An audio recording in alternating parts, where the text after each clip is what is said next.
السلام عليكم ورحمة الله وبركاته. بسم الله الرحمن الرحيم. الحمد لله رب العالمين.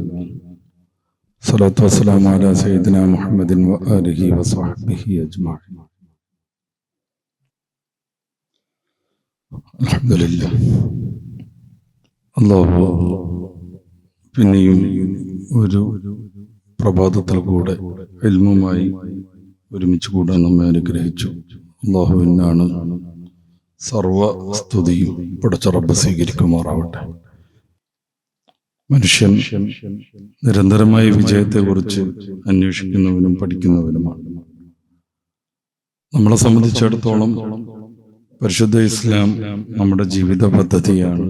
അത് ആത്മീയമായ കുറെ കാര്യങ്ങളിൽ പരിമിതമല്ല. മനുഷ്യന്റെ എല്ലാ അർത്ഥത്തിലുമുള്ള വിജയം മതം നമുക്ക് വാഗ്ദാനം ചെയ്യുന്നുണ്ട്. പരിശുദ്ധ വേദത്തെക്കുറിച്ച് സൂറത്തുൽ ഇസ്രാഇന്റെ 9-ാമത്തെ വാക്യത്തിൽ ഇന്ന ഹാദൽ ഖുർആന യഹ്ദീ ലില്ലത്തി ഹിയ അഖ്വം എന്ന് പ്രയോഗിക്കുന്നത് കാണാം. എന്താ അതിന്റെ അർത്ഥം? പരിശുദ്ധമായ ഖുർആൻ മനുഷ്യനെ അവന്റെ പൂർണ്ണതയിലേക്ക് നയിക്കുന്നു. ഇന്ന ഹാദൽ ഖുർആൻ, നിശ്ചയം ഈ ഒരു വേദം, യഹ്ദീ ലില്ലത്തി ഹിയ അഖ്വം, മനുഷ്യനെ ഏറ്റവും സുതാര്യമായതിലേക്ക്, മനുഷ്യന് ഏറ്റവും ഉപകാരപ്രദമായതിലേക്ക് അത് അവനെ നയിക്കുന്നു. അപ്പോ ഭൗതിക ലോകത്തും പരലോകത്തും വിജയിക്കാനുള്ള മാർഗങ്ങളാണ് മതത്തിന്റെ പ്രമാണങ്ങൾ, മതത്തിന്റെ പാഠങ്ങൾ. അത് ഉൾക്കൊണ്ട് ജീവിതത്തിൽ മുഴുവനായി വിജയം നേടുക എന്നതാണ് വിശ്വാസികളാവുന്ന നമ്മൾ കൽപ്പിക്കപ്പെട്ടത്. നമുക്ക് മതം പറയുന്ന, മുന്നോട്ട് വെക്കുന്ന വിജയത്തിന്റെ ചില സ്റ്റെപ്പുകളെ കുറിച്ച്, ശീലങ്ങളെ കുറിച്ച് സംസാരിക്കാം. പരിശുദ്ധ ഖുർആൻ സൂറത്തു തലാഖിലെ 2-3 വാക്യങ്ങളിൽ വമൻ യത്തഖില്ലാഹ യജ്അൽ ലഹു മഖ്റജ വയർസുഖുഹു മിൻ ഹൈസു ലാ യഹ്തസിബ് വമൻ യതവക്കൽ അലല്ലാഹി ഫഹുവ ഹസ്ബുഹു ഇന്നല്ലാഹ ബാലിഗു അംരി എന്ന് പ്രയോഗിക്കുന്നത് നമ്മൾ പല പ്രാവശ്യം ഓതിയവരാണ്, പഠിച്ചവരാണ്. എന്താണ് അതിന്റെ ആശയം?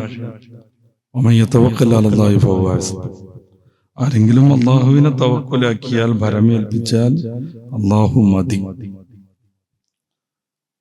എങ്ങനെയാണ് അള്ളാഹുവിനെ തവക്കുലാക്കൽ?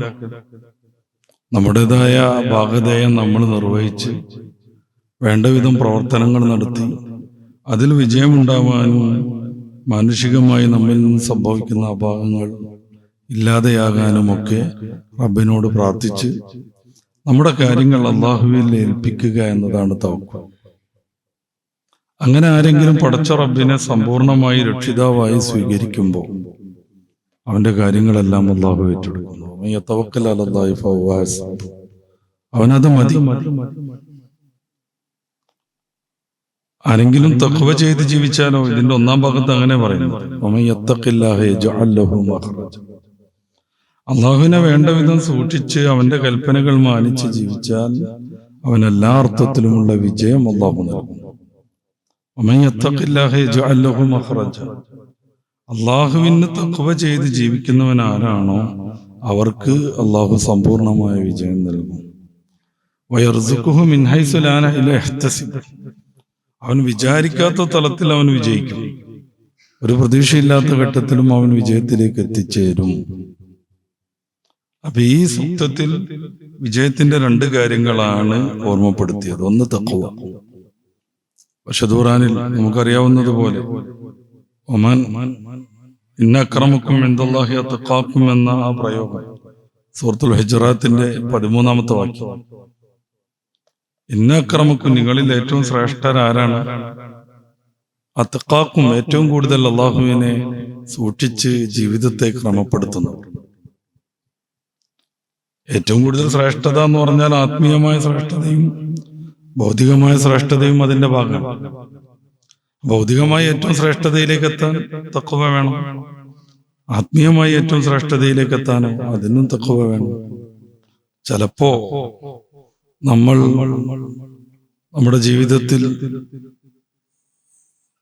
ചില പരാജയങ്ങളൊക്കെ നേരിട്ടു എന്ന് വരും. സ്വാഭാവികം.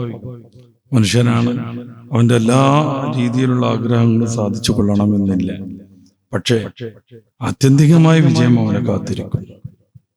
വിശുദ്ധ ഇസ്ലാം മുന്നോട്ട് വെക്കുന്ന ജീവിത ലക്ഷ്യം തന്നെയും നമുക്കൊക്കെ അറിയാവുന്നതുപോലെ ആത്യന്തികമായ വിജയം. എന്താണ് ഒരു വിശ്വാസിയുടെ ജീവിത ലക്ഷ്യം? പരിശുദ്ധ ഖുർആൻ സൂറത്ത് ആൽ-ഇംറാന്റെ 185-ാമത്തെ വാക്യത്തിൽ പറയുന്നത്, ആരെങ്കിലും നരകത്തിൽ നിന്ന് ദൂരെയാവുകയും സ്വർഗത്തിൽ പ്രവേശിക്കുകയും ചെയ്താൽ അതാണ് വിജയമെന്ന്. പരിശുദ്ധ ഖുർആൻ അവിടെ പറയുന്ന രണ്ട് കാര്യം. ഒന്ന്, നരകത്തിൽ നിന്ന് രക്ഷപ്പെട്ടു. നരകത്തിൽ നിന്ന് രക്ഷപ്പെട്ടതുകൊണ്ട് മാത്രം സ്വർഗത്തിലെത്തൂല. നമുക്കറിയാം, അതിന്റെ മധ്യേ നരകത്തിൽ പോകാൻ മാത്രം തെറ്റും സ്വർഗത്തിൽ പോകാനുള്ള നന്മയുമില്ലാത്ത ആളുകൾ പാർക്കുന്ന ഒരിടമുണ്ട്, അൽ-അറാഫ്. അതിലെത്തുന്നതോടുകൂടെ മനുഷ്യന്റെ സമ്പൂർണമായ വിജയം സാധ്യമല്ല.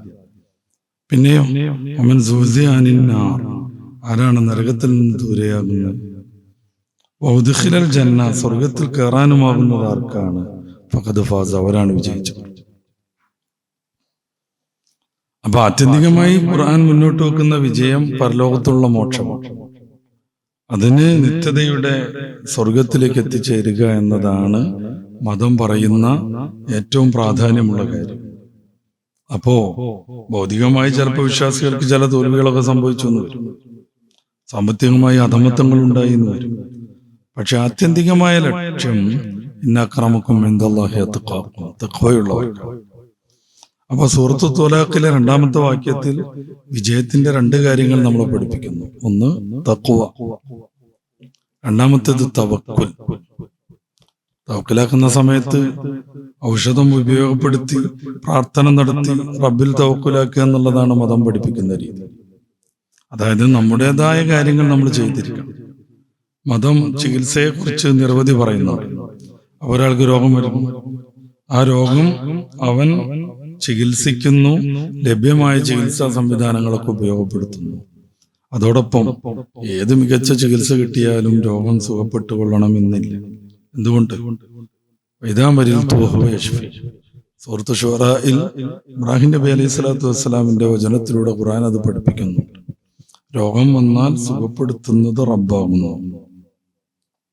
അപ്പൊ റബ്ബിലേക്ക് നമ്മൾ തഖ്വ ചെയ്യണം, പ്രാർത്ഥന നടത്തണം, തവക്കുലാക്കണം. ഈ സംഗതികളൊന്നുമില്ലാതെ നമ്മൾ ചികിത്സയിൽ മാത്രം മുന്നോട്ട് പോകുന്നത് വിശ്വാസിയുടെ ലക്ഷണമല്ല.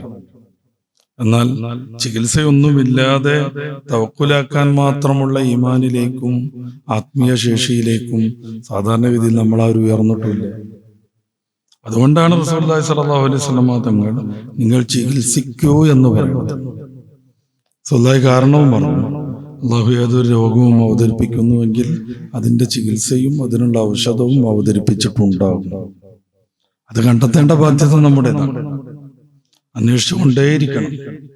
ഖുർആന്റെ ഒരു രീതി തന്നെ അങ്ങനെയാണ്. നമുക്ക് ലഭ്യമല്ലാത്ത, നമ്മുടെ അന്വേഷണത്തിന്റെ പരിധിയിൽ ഒതുങ്ങാത്ത കാര്യങ്ങൾ റബ്ബ് വിശദീകരിച്ചു തരും. സ്വർഗത്തെക്കുറിച്ചും നരകത്തെക്കുറിച്ചും മരണാനന്തര ജീവിതത്തെക്കുറിച്ചും ഖബറിനെ കുറിച്ചും ചോദ്യോത്തരങ്ങളെ കുറിച്ചും വിജയത്തിന്റെ ആത്യന്തികമായ മാർഗത്തെക്കുറിച്ചും. നേരെമറിച്ച് നമ്മുടെ പരിധിയിൽപ്പെടുന്ന ഭൗതികമായ സംഗതികളോ അത് അന്വേഷിച്ച് കണ്ടെത്താൻ വേണ്ടി നമ്മളോട് നിരന്തരമായി ഓർമ്മപ്പെടുത്തിക്കൊണ്ടേയിരുന്നു. വിജ്ഞാനം നേടുന്നതിനെ പറ്റി പരിശുദ്ധ ഖുർആനിൽ ഏറ്റവും കൂടുതലായി സംസാരിക്കുന്നത്, കൽപ്പിക്കുന്നത് അതാണെന്നതിൽ തർക്കമില്ല.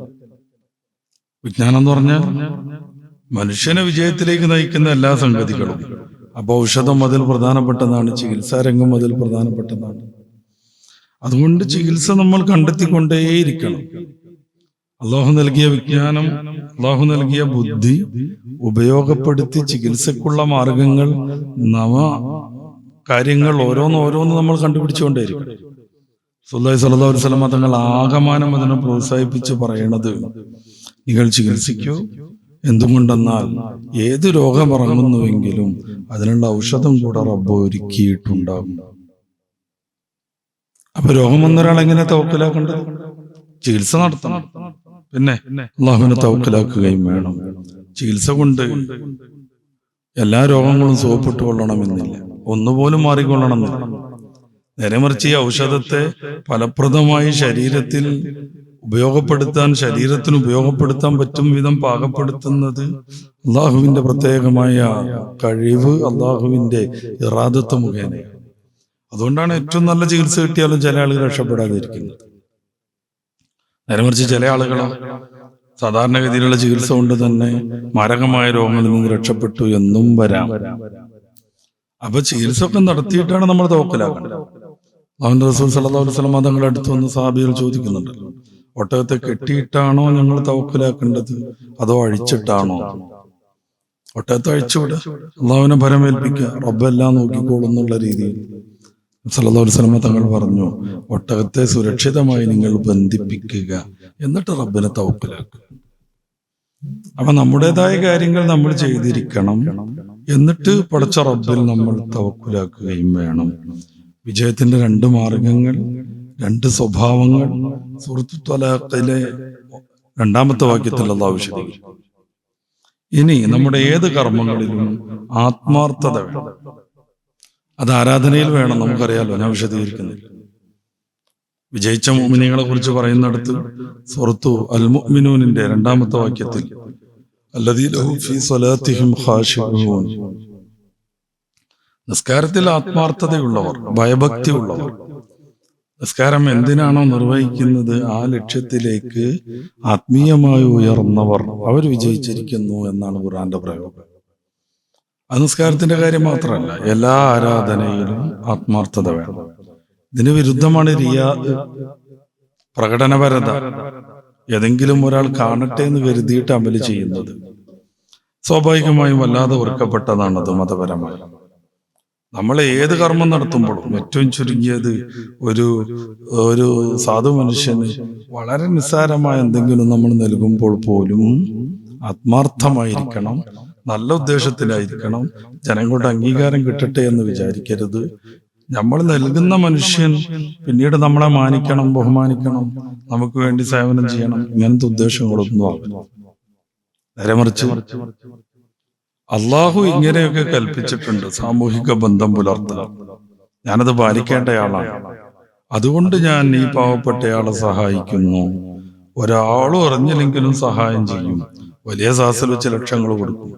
നേരെ മറിച്ച് ആരും ഇല്ലാത്തടത്ത് വെച്ചിട്ട് തീരെ പരിഗണന കൊടുക്കൂല. അങ്ങനെ ചില സംഭാവനക്കാരൊക്കെ നമുക്ക് കാണാൻ പറ്റും. അതല്ലെങ്കിൽ പരസ്യം ചെയ്യുമെങ്കിൽ ധാരാളമായി കൊടുക്കും. പരസ്യം ചെയ്യാനൊന്നും പറ്റൂല. ഒരു സാധു മനുഷ്യൻ അവന്റെ നിവൃത്തികേട് കൊണ്ട് എന്തോന്ന് അന്വേഷിച്ചത്, അതിനെ തീരെ പരിഗണിക്കും. ഈ രീതിയിലല്ല നമ്മൾ നമ്മുടെ പ്രവർത്തനങ്ങളെ മാറ്റണം. 100% ഇഖ്ലാസിലേക്ക് പോകാൻ നമുക്ക് കഴിയണം. ചരിത്രങ്ങളൊന്നും ഞാൻ ഉദ്ധരിക്കുന്നില്ല, നമുക്ക് ധാരാളം അറിയാൻ പറ്റും. പക്ഷെ ഖുർആനിൽ മനുഷ്യരോട് ആകമാനമുള്ള കൽപ്പന അള്ളാഹുവിന് വേണ്ടി മാത്രമായി ആരാധന അർപ്പിക്കാനാണ്. അതിലാരെയും പങ്കുചേർക്കാൻ പറ്റൂല. നേരാവണ്ണം നമുക്കറിയാം, അള്ളാഹുവിനോടൊപ്പം വേറെ ഒരു ദൈവത്തെയും ആരാധിക്കാൻ പാടില്ല, ഒരു ദൈവത്തിനും നമ്മൾ സാധനങ്ങൾ അർപ്പിക്കാൻ പാടില്ല. നേരെ മറിച്ച് ദൈവമാവട്ടെ ആവാതിരിക്കട്ടെ, വേറൊരാള് കാണണം എന്ന രീതിയിൽ, അവര് കൂടെ അറിയട്ടെ എന്ന രീതിയിൽ ഒരു ഇബാദത്തും നമ്മൾ ചെയ്യാൻ പാടില്ല.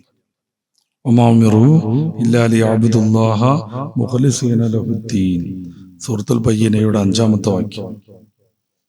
മനുഷ്യരോട് കൽപ്പിക്കപ്പെട്ടത് പൂർണ്ണമായ ഇഖ്ലാസിൽ അമല് ചെയ്യണമെന്നാണ്. ഇത് നമ്മൾ ഭൗതികമായ ലോകത്ത് ആലോചിച്ചു. ഒരാൾ ജോലിക്ക് വിളിക്കുന്നു, അയാൾ നല്ല ആത്മാർത്ഥതയോട് ജോലി ചെയ്യുന്നു, അയാളെ പിന്നെയും വിളിക്കും, അയാളെ പല ആളുകൾ പിന്നെ വിളിച്ചുകൊണ്ടിരിക്കും, അയാളെ കുറിച്ചുള്ള ശ്രുതി കാതോട് കാതോരം പരന്നുകൊണ്ടിരിക്കും, അയാൾക്ക് എല്ലാ ദിവസവും ജോലി കിട്ടും, അയാൾക്ക് വെച്ചടി പുരോഗതി ഉണ്ടാവും. അപ്പൊ ഭൗതികമായ ഒരു വിജയം നേടാനും ഇഖ്ലാസ് കൂടിയേ തീരും. ഒരു അധ്യാപകൻ വേണ്ട വിധം ക്ലാസ് എടുക്കുന്നു, ആ കുട്ടികളെല്ലാം പാസ്സാവുന്നു, അദ്ദേഹത്തെ കുറിച്ച് നല്ല കീർത്തി പരക്കുന്നു, എല്ലാവരും അദ്ദേഹം പഠിപ്പിക്കണമെന്ന് വിചാരിക്കുന്നു. ഭൗതികമായും നമുക്ക് വിജയം നേടണമെങ്കിൽ ഈ ഇഖ്ലാസ് പാലിച്ചിരിക്കണം. പലപ്പോഴും കൃത്രിമത്വം നടത്തിക്കൂടെ? ഇപ്പോ എക്സ്പേർട്ട് അല്ലാത്ത ഒരാൾ ഒരു ജോലിക്ക് വിളിക്കുക, ഇപ്പൊ ഒരു പടവുമായി ബന്ധപ്പെട്ടൊരു കാര്യം, നമ്മളൊരു വീടിന് തറ കെട്ടിക്കൊണ്ടിരിക്കും. ആ കെട്ടാൻ വേണ്ടി പണിക്കാരെ വിളിച്ച ആൾക്ക് ചിലപ്പോൾ ഇതിലൊരു പ്രാവീണ്യം ഉണ്ടാവില്ല. അപ്പൊ പലവിധ തട്ടിപ്പ് നടത്താൻ പറ്റും. ആ പാതകം കീറിയെടുത്ത് വലിയൊരു കല്ലിങ്ങനെ കുത്തനെ വെച്ച് അതിന്റെ മേലെ പടുക്കാം, അടിഭാഗം മൊത്തം ഹോളാക്കിയിടാം. അപ്പൊ കല്ല് ലാഭം കിട്ടും ഈ കരാറുകാരന്. പക്ഷേ ഇങ്ങനത്തെ ഒരു കാര്യം അയാളിൽ നിന്ന് ബോധ്യപ്പെട്ട് അത് നാട്ടിലാകെ പരന്നാൽ പിന്നെ അയാൾക്ക് കമ്പനി പിരിച്ചുവിടണം. നേരെ മറിച്ച് അയാൾ ആത്മാർത്ഥതയോടുകൂടെ പ്രവർത്തിക്കുന്നയാളാണ്, വഞ്ചനയില്ലാത്തയാളാണ്. അങ്ങനെ വന്നാൽ അദ്ദേഹത്തിനും അദ്ദേഹത്തിന്റെ കമ്പനിക്കും വെച്ചടി കയറ്റമായിരിക്കും. അപ്പൊ ഇഖ്ലാസ് എന്ന് പറയുന്ന സംഭവം നമ്മുടെ വ്യക്തി ജീവിതത്തിൽ മുതൽ സാമൂഹിക ജീവിതത്തിൽ തന്നെയും കൃത്യമായി പാലിക്കണം. കുടുംബത്തോടുള്ള ബന്ധത്തിൽ നമ്മളെ പെങ്ങളെ കാണാൻ പോകുന്നത് തഖ്വയിലും ഇഖ്ലാസിലും അധിഷ്ഠിതമായാണെങ്കിൽ അതുകൊണ്ട് ആഖിറത്തിൽ വലിയ ഗുണം കിട്ടും. ദുനിയാവിലും അതിന്റെ പ്രതിഫലം ഉണ്ടാകും. കാരണം പെങ്ങളും അവരുടെ ഭർത്താവും അവരുടെ മക്കളും ഒക്കെ നമ്മളോട് അതേ രീതിയിൽ തന്നെ ഡീലിംഗ് ആവും. അങ്ങനെ വരുമ്പോൾ നല്ല രീതിയിലേക്ക് നമ്മുടെ കുടുംബ ബന്ധം മുന്നോട്ട് പോകും. അതിന്റെ മാനസികമായി സന്തോഷം വരും. വല്ല ആവശ്യം നേരിടുന്ന സമയത്ത് സഹായിക്കാൻ ആളുകൾ ഉണ്ടാവും.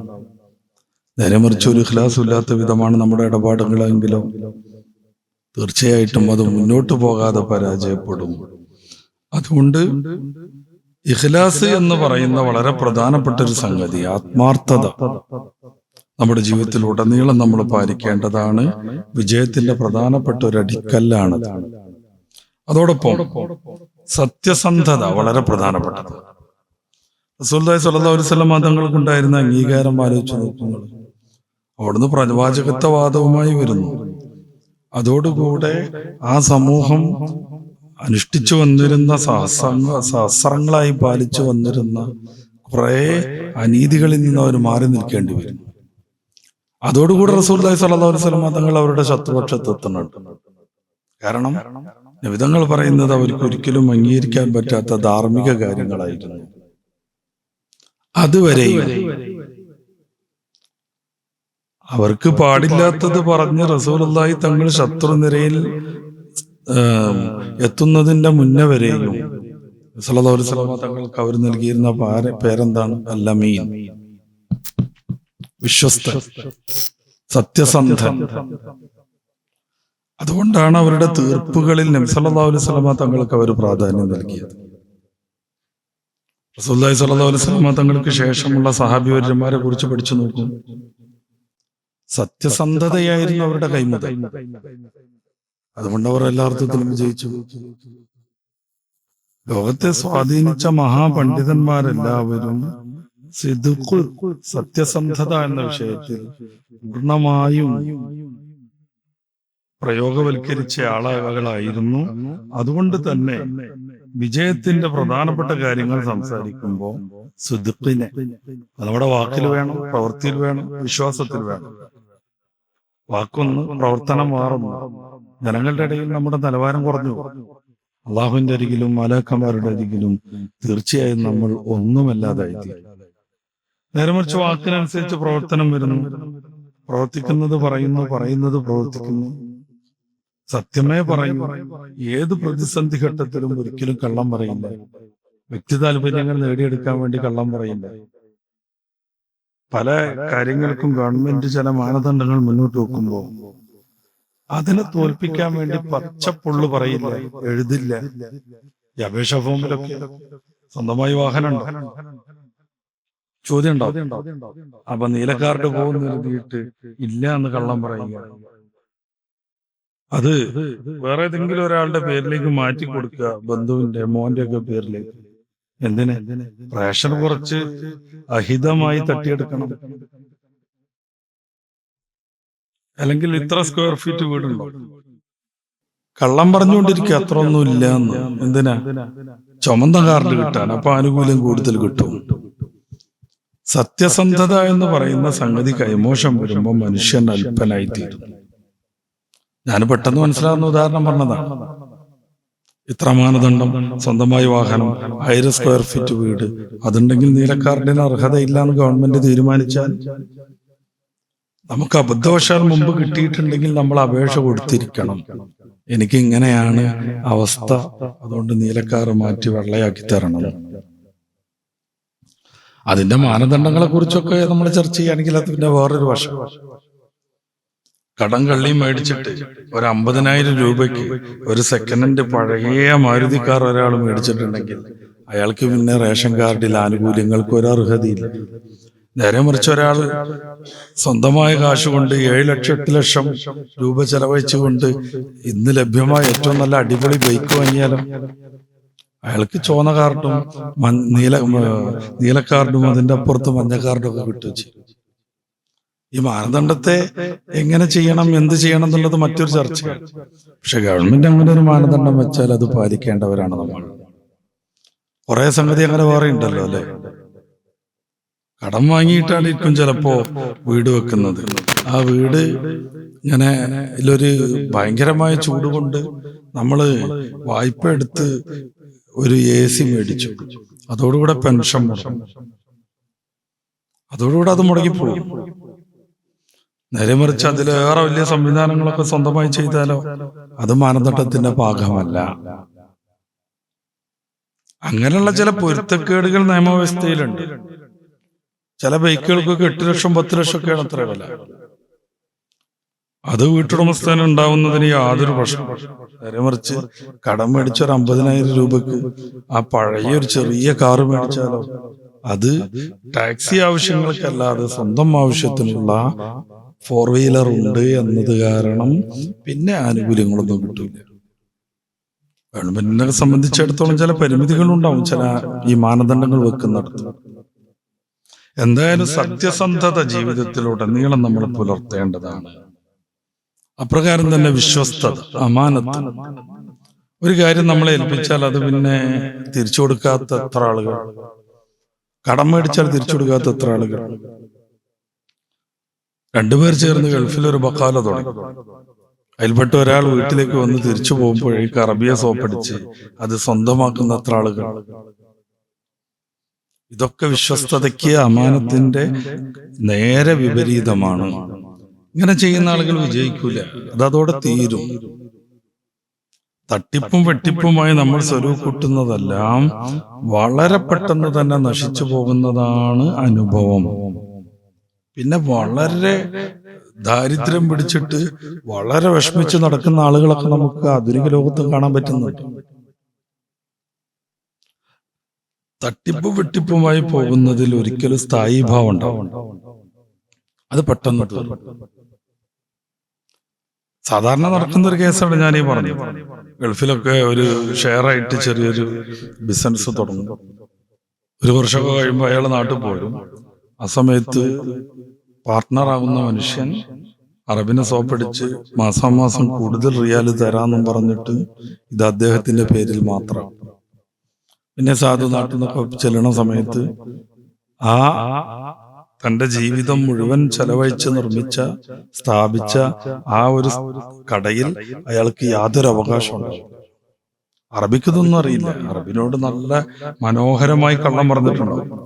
അവന് ഞാനും അഗ്രിമെന്റ് ആയിട്ടുണ്ട്, അവന്റെ കാര്യങ്ങളൊക്കെ എനിക്ക് വിട്ടു തന്നിട്ടുണ്ട്, അതിന്റെ നാട്ടിൽ ഞാൻ അവന് ഒരു വസ്തു ഞാൻ രജിസ്റ്റർ ചെയ്ത് കൊടുത്തിട്ടുണ്ട്. അപ്പൊ അതൊന്നും ഇപ്പൊ അറബിന്റെ നിയന്ത്രണത്തിൽ പെട്ടതോ അയാൾക്ക് അന്വേഷിക്കാൻ പറ്റുന്നതോ അല്ല. അത്രമേൽ അന്വേഷിക്കേണ്ട കാര്യമില്ല അയാൾക്ക്. അപ്പൊ ഈ കഫീലിനെ പറ്റിച്ച് ഇത് സ്വന്തമാക്കുന്ന കുറെ പരിപാടികളുണ്ട്.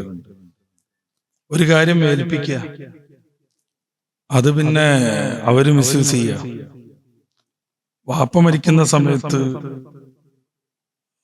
അദ്ദേഹത്തിന്റെ കുഞ്ഞുമക്കളുടെ കാര്യം നോക്കി നടത്താൻ വേണ്ടി എളാപ്പനെ ഏൽപ്പിക്കുക. പിന്നെ എളാപ്പ എത്തി കുട്ടികളുടെ വസ്തു മൊത്തം സ്വന്തം പേരിലാക്കുക. ഇങ്ങനെയുള്ള കുറെ കേസുകൾ റിപ്പോർട്ട് ചെയ്യപ്പെടുന്നു. അമാനത്തിൽ വഞ്ചന നടത്തുന്ന ആളുകൾ ഒരു നിലക്കും വിജയിക്കില്ലെന്ന് നമ്മൾ മനസ്സിലാകണം. പക്ഷെ ഖുർആനിൽ വല്ലദീനഹും ലിഅമാനാതിഹിം വഅഹദിഹിം റാഊൻ എന്ന് നേരത്തെ പറഞ്ഞ സൂറത്തുൽ മുഅ്മിനൂനിന്റെ 8ാമത്തെ വാക്യത്തിൽ നമുക്ക് കാണാൻ പറ്റും. റസൂലുള്ളാഹി സ്വല്ലല്ലാഹു അലൈഹി വസല്ലം തങ്ങൾ ശത്രുവായ കാലത്ത് പോലും മക്ക മുശ്രിക്കന്മാർ അവരുടെ വസ്തുക്കൾ വിശ്വസിച്ചേൽപ്പിച്ചത് റസൂലായിരുന്നു സ്വല്ലല്ലാഹു അലൈഹി വസല്ലം.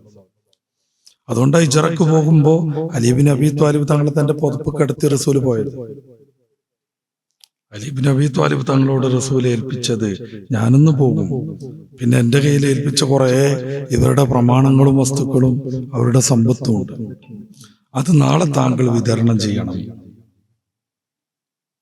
റസൂലുള്ളാഹി തങ്ങൾ ഇറങ്ങിപ്പോയത് അറിയാതിരിക്കാൻ കൂടെയാണെന്ന് നമ്മൾ പറയും.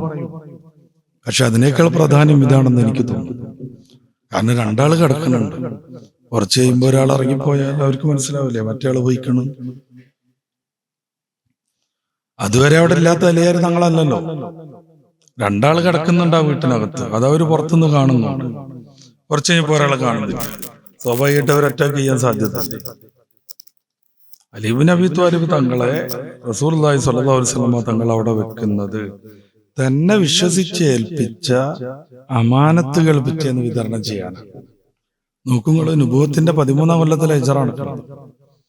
റസൂലുള്ളാഹി സ്വല്ലല്ലാഹു അലൈഹി വസല്ലം തങ്ങൾ അവരുടെ അധമത്വങ്ങൾക്കെതിരെ ശബ്ദിച്ച്, അവരുടെ അധർമ്മങ്ങളെ എതിർത്ത് അവരുടെ ശത്രുവായി, കഠിന ശത്രുവായി മാറി 13-ാം കൊല്ലം. അപ്പോഴും അവരുടെ മൂല്യവത്തായ വസ്തുക്കൾ വിശ്വസ്തയോടുകൂടെ ഏൽപ്പിക്കാൻ അവർ തെരഞ്ഞെടുത്തത് മഹാനായ നബി സല്ലല്ലാഹു അലൈഹി വസല്ലം തങ്ങളെ. ഇതാണ് ഈ അമാനത്തിന്റെ കാര്യം. നമ്മുടെ നാട്ടിലൊക്കെ വലിയ തട്ടിപ്പുകൾ ഇത് സംബന്ധമായി നടക്കുന്നു. സാധാരണഗതിയിൽ സുഹൃത്തുക്കളൊക്കെ ഉള്ള ചില പരിപാടിയിൽ എഴുത്തും കുത്തൊന്നും ഉണ്ടാവില്ല, അതോടുകൂടെ നിഷേധിക്കാൻ എളുപ്പമായിരിക്കും. ഇപ്പൊ നമ്മുടെ വീട് അത്ര സേഫ് അല്ല. വീട്ടില് മോളെ കല്യാണത്തിന് കുറച്ച് സ്വർണം ഉണ്ടാക്കി വെച്ചാണ്, അത് വേറൊരു വീട്ടിൽ വെച്ചു. നമ്മൾ അയാളത് സ്വന്തമാക്കിയാലോ? രേഖകളുണ്ടോ? ഇല്ല. അയാളുടെ കയ്യിൽ കൊടുത്തു എന്നതിന് എന്തെങ്കിലും തെളിവുണ്ടോ? ഇല്ലേ, ഇല്ല. ആ മനുഷ്യൻ വിശ്വസ്തത ലംഘിച്ച് ആത്മവഞ്ചന നടത്തിയിട്ട് ഞാനും നീയും തമ്മിൽ അങ്ങനെ ഒരു ഇടപാടേ ഇല്ല, അപ്പൊ ഈ സ്വർണം അത് ഞാൻ ഉണ്ടാക്കിയല്ല എന്റെ മോൾക്ക് എന്ന് പറയുകയാണെങ്കിൽ സാധാരണ ഇതിൽ ഈ മനുഷ്യൻ ഇടങ്ങാറായി പോകില്ലേ? പരിശുദ്ധ ഖുർആൻ അതുകൊണ്ട് നമ്മളോട് മുന്നേ പറയുന്നുണ്ട്, എന്തിടപാട് നടത്തുകയാണെങ്കിലും സാക്ഷികളെ വെക്കണം, എഴുതി ഒപ്പിട്ട് രേഖയാക്കണം. കടടപാട് നടത്തുമ്പോഴും മറ്റും, പ്രത്യേകിച്ച് യാത്രകളിൽ. പരിശുദ്ധ ഖുർആനിലെ ഏറ്റവും വലിയ ആയത്തുദ്ദൈൻ ഇതേക്കുറിച്ചാണ് പറയുന്നത്. എഴുതാൻ അറിയുന്ന ആളുകൾ എഴുതാൻ വിളിക്കുമ്പോൾ അതിൽ നിന്ന് നിഷേധിച്ച് മാറി നിൽക്കരുതെന്ന് ഖുർആൻ പറയുന്നുണ്ട്. സാക്ഷി നിൽക്കാൻ അർഹരായ ആളുകൾ സാക്ഷിയാവാൻ വേണ്ടി വിളിക്കുമ്പോൾ എനിക്ക് അട കൊടുത്തൊന്നും ആവില്ല എന്നും പറഞ്ഞ് മാറി നിൽക്കരുതെന്ന് ഖുർആൻ പറയുന്നുണ്ട്. പണ്ടത്തെ കാലത്തൊക്കെ എഴുത്തറിയുന്ന ആളുകൾ വളരെ കുറവാണ്. അപ്പൊ ഞാനും വേറൊരാളും തമ്മിൽ ഇടപാട് നടത്തുന്നു, എനിക്കും അയാൾക്കും എഴുതാനറിയില്ല. അപ്പൊ എഴുതാൻ അറിയുന്ന ഒരാളെ വിളിക്കണം, ഞങ്ങൾ തമ്മിൽ ഇങ്ങനെ ഒരു ഇടപാടുണ്ട്, അത് നീ ഒന്ന് എഴുതി പ്രമാണാക്കി തരണം, രണ്ടുപേരും ഒപ്പിടണം, 2 സാക്ഷികളെ നിർത്തണം. അപ്പൊ എന്തിന്റെ കാരണത്താലാണെങ്കിലും എഴുതാൻ അറിയുന്ന ആളുകൾ എഴുത്തിൽ നിന്ന് വിലങ്ങി നിൽക്കരുത്. വലാ യഅ്ബ കാത്തിബുൻ, ഷഹീദും കാത്തിബും, അതായത് സാക്ഷി നിൽക്കേണ്ട ആളും എഴുതേണ്ട ആളുകളും ഇടപാടിലേക്ക് ഒരു ഉടമ്പടി ഉണ്ടാക്കാൻ വേണ്ടി വിളിക്കുമ്പോൾ മാറി നിൽക്കരുത് എന്ന് ഖുർആൻ പറയുന്നു. അതാണ് ഏറ്റവും തഖ്വക്ക് നല്ലതെന്ന് ഖുർആൻ പറയുന്നു. ഇനി എഴുതാൻ പറ്റിയില്ല, അല്ലെങ്കിൽ കാത്തിബിനെ ഒരു സാക്ഷിനെ കിട്ടാതെയായി, അത്തരം സന്ദർഭങ്ങളിൽ നിങ്ങൾ പണയവസ്തു സ്വീകരിക്കണമെന്ന് ഖുർആൻ പറയുന്നു. പണയവസ്തു, അപ്പൊ ഒരാള് മറ്റൊരാളോട് പൈസ കടം വാങ്ങുന്നു, രണ്ടാൾക്കും എഴുതാനൊന്നും അറിയില്ല, സാക്ഷിനെയും കിട്ടണില്ല. അപ്പൊ എന്ത് ചെയ്യണം? നീ ഇത്ര മൂല്യമുള്ള ഒരു വസ്തു പണയമായിട്ട് എൻ്റെ കയ്യിൽ തരണം എന്ന് പറയണം. ബാങ്കിൽ കൊണ്ടുപോയി പണയം വെക്കണതല്ല ഇതട്ടോ. ബാങ്കിൽ കൊണ്ടുപോയി പണയം വെച്ച് പലിശക്ക് പൈസ എടുക്കുന്നതിനെ കുറിച്ചല്ല പറയണത്. ഇവിടെ പലിശ ഇടപാടൊന്നുമില്ല, ഒരു ധൈര്യത്തിന് വേണ്ടി. ഇയാള് മുങ്ങുകയാണെങ്കിൽ, പൈസ തരാതെ ഇയാള് തട്ടിപ്പാക്കുകയാണെങ്കിൽ, ഒരു ധൈര്യത്തിന് വേണ്ടി ഖാദിയെ സമീപിച്ച് ഇങ്ങനെ ഒരു ഇടപാടുണ്ടായിരുന്നു, അതിന്റെ പണയവസ്തുവിന്റെ കയ്യിലുണ്ട്, അത് ഞാൻ വസൂലാക്കുകയാണ് എന്നൊക്കെ പറഞ്ഞ് നിയതമായ രീതിയിൽ അത് സ്വന്തമാക്കി നഷ്ടമില്ലാതെ ഇടപാട് തീർക്കാൻ വേണ്ടി. അപ്പോ ഈ വിശ്വസ്തത, അമാനത്ത് എന്ന് പറയുന്ന സംഗതി ജീവിതത്തിൽ ഉടനീളം നമ്മൾ പാലിക്കേണ്ടത്, വ്യക്തി ജീവിതത്തിലും സാമൂഹിക ജീവിതത്തിലും. അപ്രകാരം നമ്മൾ ജീവിക്കുമ്പോൾ കുറെ ഇടങ്ങേറുകൾ നമുക്കുണ്ടാവും, പ്രയാസങ്ങളുണ്ടാവും, ബുദ്ധിമുട്ടുകളുണ്ട്. ആ ബുദ്ധിമുട്ടുകൾ ക്ഷമിച്ചാലേ പിന്നെ അടുത്ത സ്റ്റെപ്പിലേക്ക് നമുക്ക് എത്താൻ പറ്റും. അപ്പോ ക്ഷമ, പ്രതിസന്ധികൾ എന്ന് പറഞ്ഞാൽ ഈ ലോകത്തിന്റെ ഒരു സ്വഭാവമാണ്. ചിലപ്പോ കച്ചവടം തോറ്റു, അപ്പോ അടുത്ത് തുടങ്ങണം എന്നുണ്ടെങ്കിൽ ക്ഷമ വേണം. ചില ആളുകൾ ആത്മഹത്യയിലേക്ക് എടുത്തു ചാടുന്നു. ഈ ആഴ്ചയിലൊക്കെ നിരവധിയായ ആത്മഹത്യകളുടെ വാർത്തകൾ നമ്മൾ കേൾക്കും. എന്താ കാര്യം? ക്ഷമിക്കാൻ പറ്റണില്ല. ചെറിയൊരു പ്രയാസം വരുമ്പത്തിന് തകർന്നു പോകണം. ഭാര്യയ്ക്ക് വേറൊരാളുമായി ബന്ധമുണ്ട്, അതിനാൽ നല്ല ഉദ്യോഗസ്ഥരാകുന്ന ഭർത്താവ് ആത്മഹത്യ ചെയ്തു. ഇന്നലെ വായിച്ച റിപ്പോർട്ട്. ഭാര്യയ്ക്ക് വേറൊരാളുമായിട്ട് ബന്ധമുണ്ട് എങ്കിൽ അത് അവസാനിപ്പിക്കാനാണ് ശ്രമിക്കണം. സാധ്യല്ലേ? ഒഴിവാക്കി വേറെ നോക്കണമെന്ന്. ആത്മഹത്യ ചെയ്യാൻ പോകല. ജീവിതം എന്താണ് എന്ന് മനസ്സിലാക്കാത്ത ന്യൂജൻ തലമുറയിൽ ഇത് വ്യാപിച്ചുകൊണ്ടിരിക്കും. ആത്മഹത്യ നിസ്സാരമായ വല്ല കാരണവും അവരെ സ്വാധീനിക്കുമ്പോൾ കെട്ടിത്തൂങ്ങുന്നു, വിഷം കുടിക്കുന്നു, ട്രെയിനിന്റെ തലവെക്കുന്നു. ജീവിതം വളരെ പ്രധാനമാണെന്നും അള്ളാഹു നമുക്ക് നൽകിയ വലിയ നിഅമത്താണെന്നും ബോധത്തോടു കൂടെ പ്രതിസന്ധികളെ ക്ഷമാപൂർവ്വം നേരിടാൻ നമുക്ക് കഴിയണം. തോൽവി ജീവിതത്തിന്റെ ഭാഗമല്ല. വെറും വിജയം ആർക്കുണ്ടാവുക? ബദർ ഇസ്ലാമിന്റെ അഭിമാന വിജയമായിരുന്നെങ്കിൽ വഹീദിന്റെ അവസ്ഥ എന്താണ്? ഇത് സമ്മിശ്രമാണ് ജീവിതം. അപ്പോ ഏതെങ്കിലും ഒരു ചെറിയ പ്രകോപനം ഉണ്ടാവുമ്പോഴേക്ക് ജീവിതം അവസാനിപ്പിക്കുക, അതോടുകൂടെ തീരുന്നെങ്കിൽ പ്രശ്നമില്ല. അതോടുകൂടെ പിന്നൊരു ജീവിതം ആരംഭിക്കുക, അതൊരിക്കലും മരണമില്ലാത്ത ജീവിതമാണ്. പിന്നെ മരണല്ലേ? അവിടെ നമ്മൾ ജീവൻ നശിപ്പിക്കുന്നത് ഉപദ്രവം ചെയ്യുമെങ്കിൽ ബുദ്ധിയുള്ള മനുഷ്യന്മാർ അതിൽ നിന്ന് മാറി നിൽക്കുകയാണ് വേണ്ടത്. അതുകൊണ്ടായിരുന്നു മുസ്ലിം ലോകത്ത് ആത്മഹത്യ വളരെ കുറവ്. ഈമാനിക ബോധത്തിൽ നിന്നൊക്കെ സമൂഹം കുറച്ച് ബാക്കിലേക്കായപ്പോൾ സ്വാഭാവികമായും ആത്മഹത്യയുടെ വിഷയവും റിപ്പോർട്ട് ചെയ്യപ്പെടുന്നു മുസ്ലിം സമൂഹത്തിൽ. അത് പാടില്ലാത്തതാണ്. എന്തുകൊണ്ട്? സർവശക്തനായ റബ്ബിനെ വിശ്വസിക്കുന്നവരാണ് വിശ്വാസികൾ. അവരുടെ പ്രതിസന്ധികൾ എന്തു വന്നാലും റബ്ബ് പരിഹരിക്കുമെന്ന ബോധം ഉണ്ടാവണം. അപ്പൊ ക്ഷമ. പരീക്ഷയിൽ ഒരു പ്രാവശ്യം തോൽക്കണം, അദ്ദേഹം അതോടുകൂടെ എല്ലാം അവസാനിച്ചു തീരുമാനിച്ചാൽ, ഞാൻ അദ്ദേഹത്തിന്റെ പേര് പറയുന്നില്ല, എല്ലാ പരീക്ഷണങ്ങളെയും അതിജയിച്ച അദ്ദേഹം പിന്നീട് IAS പാസ്സായി. കേരളത്തിൽ കോഴിക്കോട് ജില്ലയിൽ കൊടുവള്ളി ഭാഗത്തുള്ള ഒരു ചെറുപ്പക്കാരൻ. അദ്ദേഹം 7 or 8 പ്രാവശ്യം ശ്രമിച്ചിട്ടാണ് IAS പാസ്സായത്. ഒരു പക്കാ ഗ്രാമത്തിൽ നിന്ന് വളർന്നു വന്നൊരു മനുഷ്യൻ. അദ്ദേഹം തന്റെ ബാഗും പുസ്തകങ്ങളും ഒക്കെ ആയിട്ട് പുറത്തിറങ്ങുമ്പോൾ ഗ്രാമവാസികൾ കൂടി ചോദിക്കുമായിരുന്നു അത്രേ, കലക്ടർ എന്നും പരീക്ഷ ഉണ്ടോ? കലക്ടർ എന്ന് പരീക്ഷ ഉണ്ടോ? നാട്ടുകാര് വിളി തുടങ്ങി കലക്ടർ എന്ന്. 1 വട്ടം 2 വട്ടമല്ല, 6 ഉം 7 ഉം പ്രാവശ്യം അദ്ദേഹം എഴുതി തോറ്റു. നാട്ടുകാര് വിളി തുടങ്ങി കലക്ടർ എന്ന്. അവര് തീരുമാനിച്ചു ആള് കലക്ടറാണെന്ന്. അദ്ദേഹം ഡ്രസ്സ് മാറ്റി ഇറങ്ങി. അപ്പൊ ചോദിക്കും, കലക്ടർ എന്നുണ്ടോ പരീക്ഷ? അവരുടെയൊക്കെ മുന്നിൽ അദ്ദേഹം അഭിമാനത്തോടുകൂടെ IAS പാസ്സായി. ഒന്നാം തോൽവിയിൽ അദ്ദേഹം മാറി നിന്നാലോ? പോട്ടെ, 7ാം തോൽവിയിൽ അദ്ദേഹം മാറി നിന്നാലോ? ഇന്ന് അദ്ദേഹം എത്തിച്ചേർന്ന ആ ഒരു വിജയത്തിലേക്ക് അല്ലെങ്കിൽ ആ ഒരു ഔന്നിത്യത്തിലേക്ക് അയാൾക്ക് എത്താൻ പറ്റൂലായിരുന്നു.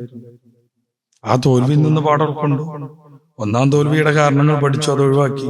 2ാമത് തോറ്റപ്പോൾ അതിന്റെ കാരണങ്ങളെ കുറിച്ച് പഠിച്ചു, അത് ഒഴിവാക്കി. ഇങ്ങനെ ക്ഷമാപൂർവം മുന്നോട്ട് പോയപ്പോൾ അദ്ദേഹം ഇന്ന് അറിയപ്പെടുന്ന ഒരു IAS ഓഫീസറായി. മഹാന്മാരാകുന്ന വലിയ പണ്ഡിതന്മാരുടെ ജീവിതത്തിൽ നമുക്ക് അങ്ങനെ കാണാൻ പറ്റും. ഒന്നും മനസ്സിലാവാത്ത ആളായിരുന്നു സഅദുദ്ദീൻ തഫ്താസാനി തങ്ങൾ. പിന്നീട് അദ്ദേഹം വിജ്ഞാനത്തിന്റെ സർവ്വമേഖലയിലെയും വല്ലഭനായി തീർന്നു. ഇമാം തഹാവി റളിയല്ലാഹു അൻഹു അമ്മാവന്റെ അടുത്ത് ഓതി പഠിച്ചത്. ഒന്നും മനസ്സിലാവില്ല. അവസാനം അമ്മാവൻ സത്യം ചെയ്ത് പുറത്താക്കി, വല്ലാഹി നിന്നെ കൊണ്ട് ഇത് സാധ്യമല്ല, നീ കൂട്ടിയാ കൂടൂല, നീ പൊയ്ക്കോന്നും പറഞ്ഞ് പുറത്താക്കി. പക്ഷെ നല്ല മോഹമായിരുന്നു ഓതി പഠിച്ച് വലിയൊരു ആലിമാവാൻ. കരഞ്ഞങ്ങനെ നടന്നു ചെറിയ കുട്ടിയാവുന്ന ഇമാം തഹാവി. ആയിടക്കാണ് അദ്ദേഹം കരഞ്ഞു പോകുമ്പോഴാണ് ഒരു വൃദ്ധനായ ഹനഫി പണ്ഡിതനെ കാണുന്നത്. അദ്ദേഹം കരച്ചിലിന്റെ കാരണം അന്വേഷിച്ചു. എനിക്ക് ഓതി പഠിക്കണമായിരുന്നു, പക്ഷെ അമ്മാവൻ സത്യം ചെയ്ത് പുറത്താക്കി. എന്നാ വരൂന്നും പറഞ്ഞിട്ട് ഇദ്ദേഹം അദ്ദേഹത്തിന്റെ പർണശാലയിലേക്ക് കൂട്ടിക്കൊണ്ടുപോയി. പതിയെ പതിയെ പതിയെ പതിയെ ഇമാം തഹാവി പഠനം തുടങ്ങി. അവസാനം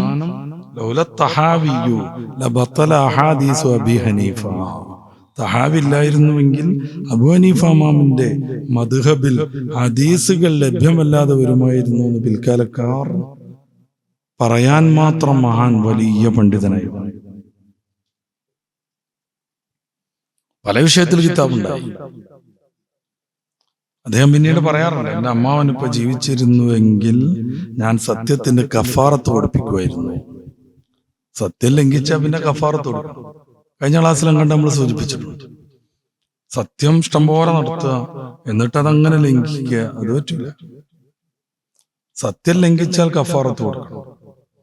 അദ്ദേഹം പറയും, എന്റെ അമ്മാവനിപ്പോ ജീവിച്ചിരുന്നുവെങ്കിൽ അമ്മാവനെ കൊണ്ട് ഞാൻ കഫാറത്ത് കൊടുപ്പിക്കുമായിരുന്നു.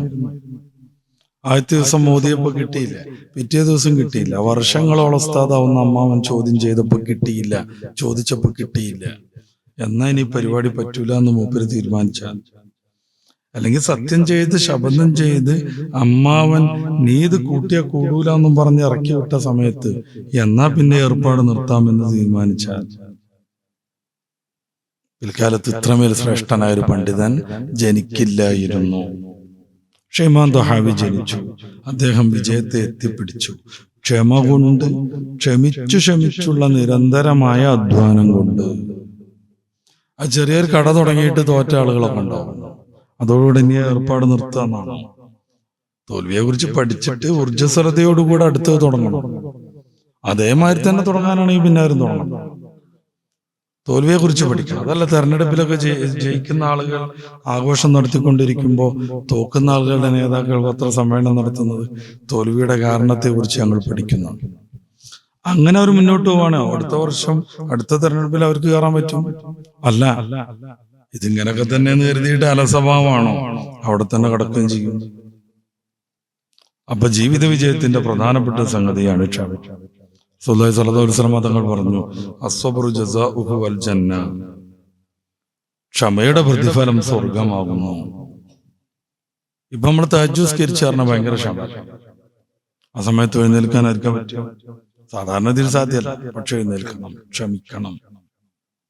നമ്മൾ ദുആ നിസ്കരിക്കാൻ പറഞ്ഞാൽ അതിൻ്റെതായ ഒരു പ്രയാസമല്ലേ. ഒരു 40 ദിവസം ആകുമ്പോഴേക്ക് ഖുർആൻ ഖത്തും തീർക്കുക എന്ന് പറഞ്ഞാൽ അത്ര ടൈം മൊബൈൽ കളിക്കണേന്ന് മാറി നിൽക്കേണ്ടി വരൂലേ. അതൊരു ബുദ്ധിമുട്ടല്ലേ. അതിനെ ക്ഷമാപൂർവം കൈകാര്യം ചെയ്യാൻ പറ്റിയാൽ വിജയിക്കും.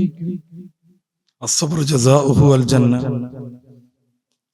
സ്വർഗമാണ് ക്ഷമയുടെ പ്രതിഫലമെന്ന് അല്ലാഹുവിന്റെ റസൂൽ തങ്ങൾ പറയുന്നു.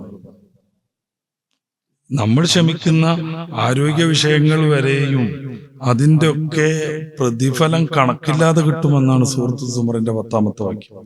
ഇന്നമാ യുവഫ സാബിറൂന അജ്റുഹും ബിഗൈരി ഹിസാബ്. സ്വാബിരീങ്ങളാകുന്ന ആളുകൾ, ക്ഷമാശീലരായ ആളുകൾ, അവരുടെ പ്രതിഫലം കണക്കില്ലാതെയാണ് കിട്ടുക.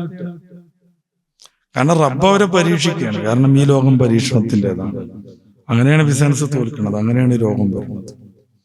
അങ്ങനെയാണ് അവർ സമൂഹ മധ്യേ പരീക്ഷകളിൽ പരാജയപ്പെട്ട് മാനം കെടുന്നത്. പക്ഷെ ക്ഷമാപൂർവം അതിനെ നേരിട്ട് പിന്നെയും ഊർജ്ജസ്വലതയോടുകൂടെ പ്രവർത്തിച്ച് വിജയത്തിലേക്ക് എത്തും വരെയും കഠിനാധ്വാനം ചെയ്താൽ ആ ഒരു അധ്വാനത്തിന്, ആ ഒരു ദൃഢ മനസ്സിന് പടച്ച റബ്ബ് പ്രതിഫലം നൽകുന്നത് ബിഗൈരി ഹിസാബ്, കണക്കില്ലാത്ത വിധത്തിലാണ്. ഇന്നല്ലാഹു മഅ സ്വാബിരീൻ, ഖുർആനിലെ മറ്റൊരു പ്രയോഗം നമ്മൾ എപ്പോഴും കേൾക്കണം. അള്ളാഹു ക്ഷമാശീലരുടെ കൂടെയാവുന്നു. ക്ഷമിക്കുന്ന ആളുകൾക്ക് വിജയം കിട്ടും. അതല്ല അർത്ഥത്തിൽ. കുറെ ജോലി അന്വേഷിച്ച് ജോലി കിട്ടിയില്ല, ഇനിയിപ്പോ വേണ്ടെന്ന് കരുതിയാലോ കിട്ടൂല. പിന്നെയും അന്വേഷിച്ചുകൊണ്ടിരുന്നാലോ ഏറ്റവും ഹൈറായതിലേക്ക് എത്തിച്ച്. കുറെ കല്യാണം അന്വേഷിച്ച് നടന്നു, ഒന്നും കിട്ടിയില്ല, ഇനി വേണ്ട, ഞാൻ അസശലാവാൻ തീരുമാനിക്കണം. അല്ല, അന്വേഷണം നടന്നുകൊണ്ടേയിരിക്കണം. ഇത്രയും കല്യാണം മുടങ്ങിപ്പോയത് ഈ ഒരു മികച്ചതയിലേക്ക് എത്താനായിരുന്നു എന്ന് പിന്നെ ബോധ്യപ്പെടും. അള്ളാഹുവിൽ ഭരമേൽപ്പിക്കുക, ഇഖ്ലാസ് കാണിക്കുക, തഖ്വ കാണിക്കുക, അമാനത്താവുന്ന വിശ്വസ്തത പുലർത്തുക, സത്യസന്ധതയാവുന്ന സിദ്ഖ് വെക്കുക, അതോടൊപ്പം ക്ഷമാപൂർവം കാര്യങ്ങളെ കൈകാര്യം ചെയ്യുക. ദുനിയാവിലും ആഖിറത്തിലും വിജയിക്കാൻ ഈ കാര്യങ്ങൾ നമുക്ക് ഏറ്റവും കൂടുതൽ ആവശ്യമാണെന്ന് പ്രിയപ്പെട്ട സദസ്യർ മനസ്സിലാക്കി. ഞാൻ ഒരു 10-15 പോയിന്റുകളാണെന്ന് പറയാൻ വിചാരിച്ചത്. ഇവിടെ അവസാനിപ്പിക്കാന്നാണ് എനിക്ക് തോന്നുന്നത്. ചെറിയ ബുദ്ധിമുട്ടുകൾ തോന്നുന്നു. അപ്പോ വേണമെങ്കിൽ നമുക്കിത് തുടരാം, അതല്ലെങ്കിൽ മറ്റൊരു കാര്യത്തെ കുറിച്ച് ഇൻഷാ അല്ലാഹ് അടുത്ത ക്ലാസ്സുകളിൽ നമുക്ക് സംസാരിക്കാം.